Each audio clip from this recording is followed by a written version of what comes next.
Seja muito bem-vindo, seja muito bem-vinda a mais uma aula da nossa Escola de Formação Ministerial Especial Quarentena. Nós somos muito felizes de estar aqui juntos novamente e eu quero convidar você a se preparar para nós estudarmos mais um livro do Novo Testamento. O livro desse dia que nós vamos estudar é a carta que Paulo escreve à igreja de Éfeso, que na sua Bíblia e na minha Bíblia vem lá listado como Efésios. A carta aos Efésios é uma das cartas mais importantes de todo o Novo Testamento. João Calvino vai considerar a sua carta favorita. Alguns eruditos vão dizer, inclusive, que a carta aos Efésios era considerada coroa dos escritos paulinos. Carta que Paulo escreve aos Efésios, nós já demos uma dica aí com relação à autoria. Há pouquíssima controvérsia, pouquíssima disputa com relação à autoria de Paulo na carta aos Efésios. Poucas pessoas discutem, poucos teóricos discutem a questão da autoria. A maioria confirma que há grandes evidências que o apóstolo Paulo tem escrito essa carta. E isso devido à teologia empregada nessa carta e o tipo de escrita, muito compatível com outros escritos do apóstolo Paulo. É muito interessante nós entendermos onde que a carta aos Efésios está incluída. A carta aos Efésios, junto com Filipenses, Colossenses e Filemão, está incluído num conjunto de cartas que nós chamamos das epístolas da prisão. E há uma razão para isso. Filipenses, Colossenses, Filemão e Efésios, a tradição vai dizer que o apóstolo Paulo escreve no período que ele esteve preso. Agora, irmãos, é interessante nós pensarmos onde ele esteve preso. Na verdade, qual o momento de prisão de Paulo em que ele escreve esse conjunto de cartas, as cartas da prisão? Vale a pena nós lembrarmos que o apóstolo Paulo teve alguns períodos em que ele esteve preso. Mas dois períodos são mais disputados com relação ao tempo e o local de onde o apóstolo Paulo escreve essas cartas. Primeira teoria vai dizer que o apóstolo Paulo escreveu de Cesareia.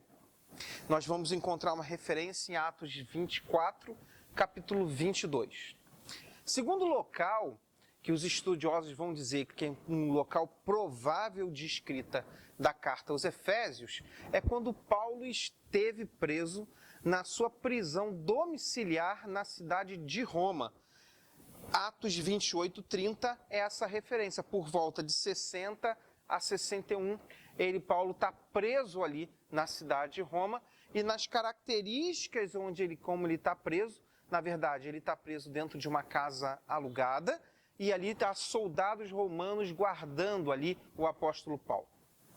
Existe também uma outra teoria, um pouco mais recente, de que a carta que Paulo escreve aos Efésios foi escrito, na verdade, quando Paulo esteve, inclusive, na cidade de Éfeso. Mas poucas pessoas dão consideração ou dão algum tipo de evidência real de que isso tenha acontecido. Ficamos, então, entre Cesareia e Roma. A tradição vai apontar que a cidade de Roma seria o lugar, a prisão de Paulo em Roma, seria o lugar mais provável em que Paulo tenha escrito a carta aos Efésios. E isso por uma questão das características desse tempo de prisão de Paulo. Na cidade de Roma, como eu já disse, ele está preso numa casa, é uma prisão domiciliar de Paulo. Mas Paulo contava ali com um certo tipo de liberdade. Paulo podia escrever, tanto que ele solicita seus pergaminhos, solicita seus materiais de estudo, solicita sua capa. Paulo pode se locomover sempre guardado por algum soldado romano, mas ele tem uma certa liberdade de movimento. Uma outra razão de acharem que foi justamente na prisão de Paulo em Roma é porque a prisão de Paulo em Roma foi o período em que ele ficou mais tempo preso. Ele fica aproximadamente 2 anos na prisão domiciliar em Roma.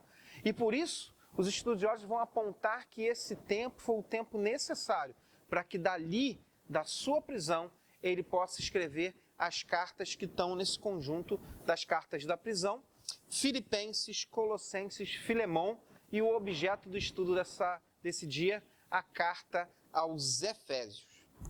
É muito interessante a gente pensar agora um pouquinho sobre a cidade de Éfeso. A tradição vai apontar que o cristianismo chega em Éfeso através de Áquila e Priscila. E eles chegam àquela cidade e num período da segunda viagem missionária de Paulo, por influência de Paulo da segunda viagem missionária. Paulo esteve lá na cidade de Éfeso também, na sua terceira viagem missionária. Na sua terceira viagem missionária, Paulo ficou quase 3 anos na cidade de Éfeso. A cidade de Éfeso era uma cidade muito importante do seu tempo. Ela era um grande centro comercial. Um grande centro comercial, um grande centro político e um grande centro religioso. Era na cidade de Éfeso que ficava o grande templo da deusa Diana. E ali, muitos seguidores dessa deusa navegavam ali na cidade ou se deslocavam para a cidade de Éfeso para ali prestar seu culto. Por isso, a cidade de Éfeso ela é muito importante nas suas características políticas, uma grande cidade comercial, um grande centro comercial por onde passavam muitas pessoas, mas principalmente a cidade de Éfeso é uma cidade muito importante por questões religiosas. Paulo fica na cidade de Éfeso e ele consolida aquele trabalho. Assim que Paulo sai, quem assume o trabalho na igreja de Éfeso é o jovem Timóteo. Timóteo vai liderar a igreja de Éfeso por um tempo. Com a saída de Timóteo, outros vão ali liderar aquela igreja. Mas é interessante que a cidade de Éfeso também, ela vai servir de base para o apóstolo João. É isso, o mesmo João que vai depois ser exilado na ilha de Patmos e escrever o livro de Apocalipse. Ali era a cidade que servia de base para o seu ensino, de base para a sua moradia ali, cidade de Éfeso. E uma característica interessante desse texto que nós vamos estudar, ou já estamos estudando, é que é a característica da escrita dessa carta nos dá indícios de que essa carta era aquela que nós chamamos de carta circular. Ou seja, não era uma carta escrita para resolver problemas de uma igreja. Temos cartas que Paulo escreveu, como 1ª e 2ª Coríntios, foram cartas muito direcionadas para aquela igreja, como respostas a problemas que aconteciam ali naquelas igrejas. Então Paulo, quando fica sabendo dos problemas, das questões que acontecem naquelas igrejas, Paulo escreve uma carta respondendo aquelas questões. A carta aos Efésios, a epístola aos Efésios, na verdade tem uma característica diferente. Ela não é uma carta escrita para resolver problemas de uma igreja. Na verdade, ela é uma carta escrita para orientar a igreja sobre assuntos teológicos e eclesiásticos. Mas, na verdade, a ideia é que essa carta seria lida na igreja de Éfeso, mas também seria uma carta de orientação para as demais igrejas, que ela devia circular e ser lida em outras igrejas. Por isso, o seu conteúdo não é uma resposta a problemas de uma igreja só. Ela é, na verdade, um baita tratado teológico, porque deveria ser lida em diversas igrejas. Irmãos, do que se fala a carta que Paulo escreve à igreja de Éfeso? Vale a pena nós pegarmos agora e dividir a epístola de Efésios para nós podermos entender um pouco do conteúdo teológico e das instruções práticas que Paulo vai dar às igrejas através da igreja de Éfeso. Eu quero adotar agora a estrutura de divisão da carta de Efésios, que foi utilizada e divulgada pelo Dr. Brodus David Hale. Ele vai propor o seguinte, que dos 6 capítulos da carta aos Efésios, ele vai fazer a seguinte divisão. Primeiro capítulo, nos versículos 1 e 2, acontece como Paulo fazia em todas as suas epístolas. Há uma introdução, há uma saudação, há aí umas boas-vindas, há uma palavra para aquele lugar. E por isso que ele diz aqui, Paulo, apóstolo de Cristo Jesus, pela vontade de Deus, aos santos e fiéis em Cristo Jesus que estão em Éfeso. A vocês, graça e paz da parte do nosso Pai e do nosso Senhor Jesus Cristo. Alguns comentaristas vão nos dizer que por essa característica circular dessa carta, esse termo, aos que estão em Efésio, foi um acréscimo posterior. Após Paulo dar uma saudação à igreja, após ele dar aquela palavra inicial que ele sempre dava, ele começa, David Hale vai dividir os 6 capítulos em 2 grandes tópicos, ou seja, que um grande resumo da carta aos Efésios ficaria dentro desses 2 grandes tópicos. Primeiro tópico, a unidade de todas as coisas em Cristo, que iria do versículo 3 do capítulo 1 até o versículo 21 do capítulo 3.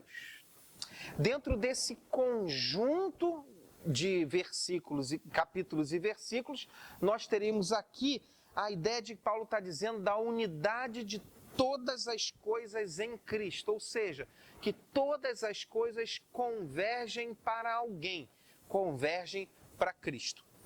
A partir do capítulo 4 até o término, até o capítulo 6, versículo 20, nós teríamos então agora as exortações práticas, as orientações de Paulo sobre como uma igreja, como esse novo povo, como esse povo de Deus deve viver e se comportar, e como a experiência com Cristo influencia o seu viver diário.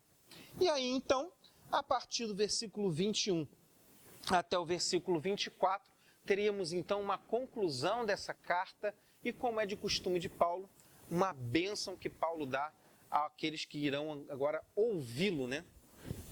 Irmãos, quando nós pensamos a unidade de todas as coisas em Cristo, nós precisamos pensar em algumas coisas. Por exemplo, do versículo 3 do capítulo 1 até o versículo 14, nós vamos encontrar um hino de louvor a Deus. É o que nós chamamos de uma doxologia. Doxologia de louvor, pelo propósito eterno de redenção através de Jesus. Então nós vamos encontrar no capítulo 1, versículo 3 ao 6, um louvor pelo Pai. Do versículo 7 ao 12, o louvor pelo Filho. E do versículo 13 e 14, louvor pelo Espírito Santo. Cada um agente da Trindade, um cântico de louvor, uma palavra de louvor a cada uma das pessoas da Trindade. Ao Pai, pelo amor, ao Filho, pelo amor, e ao Espírito Santo, pela presença dele. Irmãos, depois no capítulo 1, versículo 15, Paulo vai começar então se você tiver sua Bíblia, eu queria que você começasse aqui a acompanhar comigo. Se no capítulo 1, esse comecinho dos versículos 3 ao 14, nós vamos encontrar essa adoração a Deus. Adoração a Deus Pai, Deus Filho e o Espírito Santo. Agora, no partir do versículo 15 do capítulo 1, nós vamos encontrar a ideia de uma unidade em Cristo. A carta do apóstolo Paulo à igreja de Éfeso, aos nossos irmãos em Éfeso, e que na verdade seria uma carta para circular, ele vai dar uma ideia de que existe uma unidade de pessoas e coisas em Cristo. Na verdade, John Stott vai dizer que o apóstolo Paulo, quando escreve essa carta, ele está dizendo do nascimento de um novo povo. de um novo tipo de gente. Não que seja um tipo de gente melhor ou pior a qualquer uma que já existiu, mas um tipo de gente diferente, que o Deus em Cristo Jesus está formando um novo povo. Eles vivem diferente, eles pensam diferente e eles estão ligados a uma questão de fé completamente diferente de qualquer um outro. Esses somos nós de verdade, nós somos de fato esse povo diferente. Nós cremos em algo muito assertivo, muito presente. Nós cremos em Cristo Jesus. Nós vivemos de forma muito diferente. Nós vivemos de acordo com a vontade de Deus. E nós vamos encontrar, então, agora o apóstolo Paulo, falando a partir do versículo 15 do capítulo 1, ele vai falar sobre a necessidade dessa unidade. E ele vai fazer uma oração, versículo 15 até o versículo 23, ele está orando, fazendo uma oração para que todos possam ver a unidade que há em Cristo. E ele vai trazer isso numa ideia de que há um propósito de Deus para o seu povo. E o que nos une é a nossa filiação a Cristo e o propósito que Deus tem para o seu povo. Capítulo 2 vai começar com o apóstolo Paulo no versículo 1 até o versículo 10, nos trazendo aquela noção da graça de Deus. Vai dizer que nós estávamos mortos. Esse novo povo que Deus está formando, essa nova nação que Deus está formando, aqueles que vivem para Cristo, aqueles que foram salvos por Cristo, eles tiveram uma nova vida. E ele vai trazer uma característica muito importante desse novo povo. Eles estavam, assim como eu e você, estávamos mortos em nossas transgressões e pecados, nos quais nós costumávamos viver. E assim, nós seguimos a ordem desse mundo, o príncipe do poder do ar, o espírito que atua nos que vivem na desobediência. Ele vai dizer, nós também vivíamos como ele. E aí ele começa a dizer, todavia como Deus é rico em misericórdia, pelo seu grande amor que nos amou, deu-nos vida com Cristo quando nós ainda éramos mortos em nossos pecados. E ele faz isso, irmãos, pela graça. É uma ação de Deus. Ele vai falar agora de salvação. Ele vai dizer que nós somos salvos pela graça, restaurados pela graça. E isso não vem de nós, isso é absolutamente dom de Deus. Por isso é essa graça que nos conduz à unidade. Ele vai dizer então que não há separação entre gentio e judeu. A obra de Paulo se torna conhecida, ou seja, nós agora temos noção daquilo que Paulo estava dizendo sobre a graça de Deus, e essa graça agora é ela que vai nos unir, é essa graça que produz a unidade na igreja. Irmãos, depois o apóstolo Paulo, no capítulo 3, de versículos 1 ao 9, ele vai estar falando sobre a sua obra, sobre aquilo que Paulo está dizendo, a obra de Paulo em tornar conhecido esse mistério de Deus. Qual é o mistério de Deus? Que Deus em Cristo Jesus estava formando um novo povo. Obra da graça dele, obra de Cristo Jesus na cruz, formando esse novo povo. Paulo trata isso como um grande mistério e ele se considera, na verdade, um conhecedor do mistério e comunicador desse mistério. Nós vamos encontrar depois, David Hale vai dividir isso, capítulo 3, do versículo 10 ao 13, ele vai dizer da sabedoria de Deus vista pelos principados e potestades, quando a igreja é uma em Cristo Jesus. Depois ele vai falar, capítulo 3, versículo 14 ao 19, na oração por poder e por iluminação de Deus. E termina o capítulo 13 com um cântico de louvor a Deus. Irmãos, começa então. Capítulo 3 encerra essa parte mais teológica do apóstolo Paulo escrevendo aquela igreja. Temática principal é: Deus está formando um novo povo através de Cristo Jesus. E fez isso através do maior ato de graça, de Cristo morrendo por nós. E convidando esse novo povo a se unir a Ele, se unir aos seus propósitos.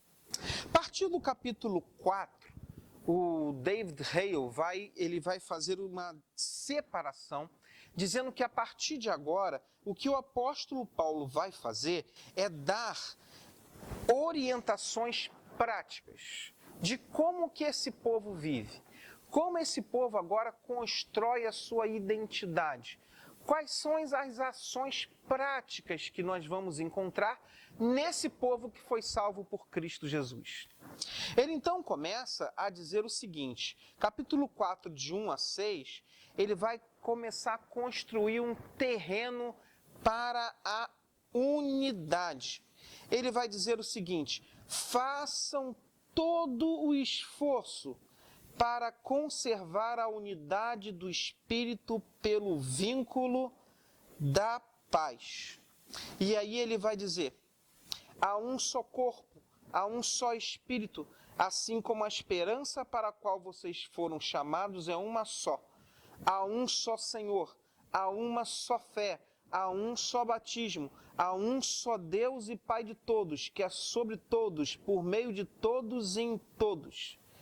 E a cada um de nós foi concedida a graça conforme a medida repartida por Cristo. Paulo está falando sobre unidade. Irmãos, o que nos une é um só, que é o Senhor Jesus. Nós somos um povo que tem preferências diferentes. Torcemos para times de futebol diferentes. Gostamos até de roupas diferentes. Nós cantamos músicas diferentes. Alguns têm preferências, umas músicas mais conservadoras, mais tradicionais. Outros gostam de músicas um pouco mais modernas. Nada disso é tão importante. O importante é que nós temos um só Deus, um só Salvador, um só Espírito. Então as nossas diferenças são pequenas demais, porque nós estamos unidos num só propósito, num só Deus, em um só Espírito, em um só Salvador. Por isso as razões para a unidade são muito maiores do que as nossas diferenças. Ora, se nós somos um, se nós temos essa unidade e temos aí diferenças de gosto, de jeito de ser, o que de fato então torna a igreja um lugar, esse povo unido e diverso ao mesmo tempo?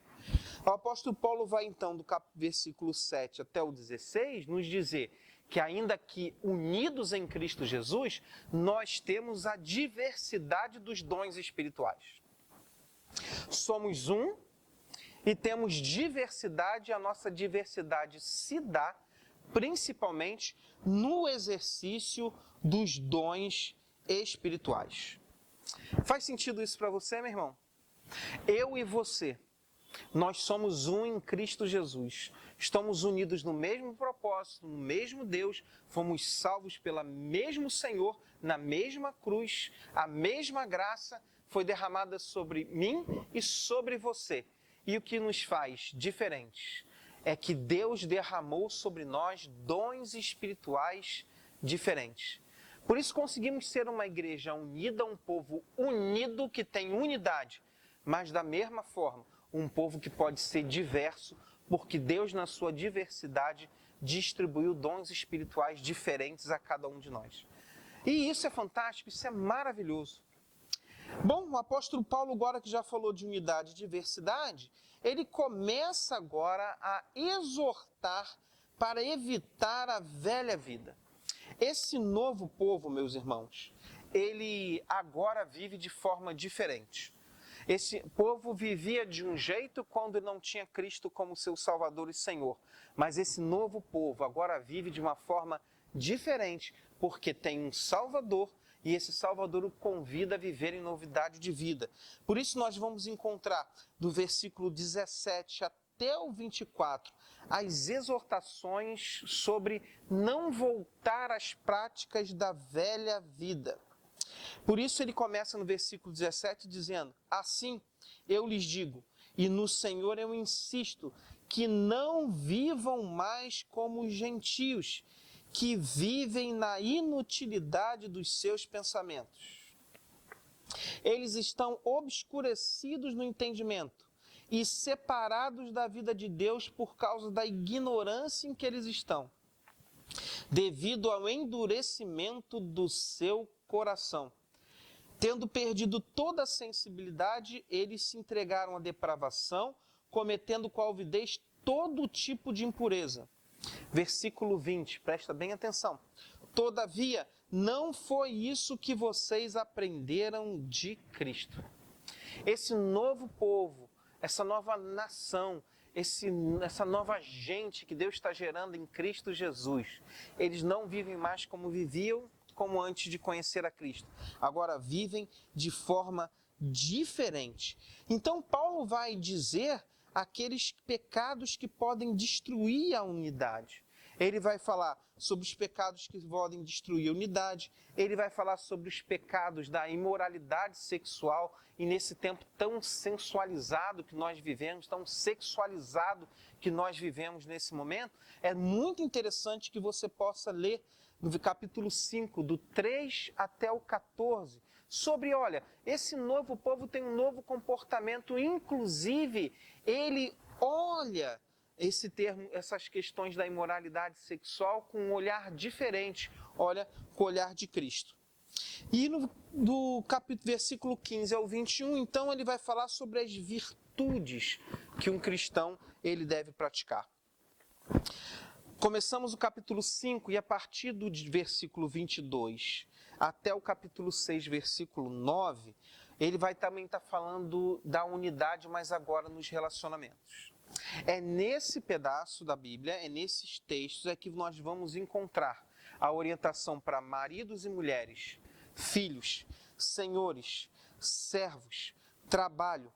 E o apóstolo Paulo termina essa carta que escreve à igreja de Efésios, nos trazendo aquele texto clássico que nós já conhecemos muito sobre a armadura cristã.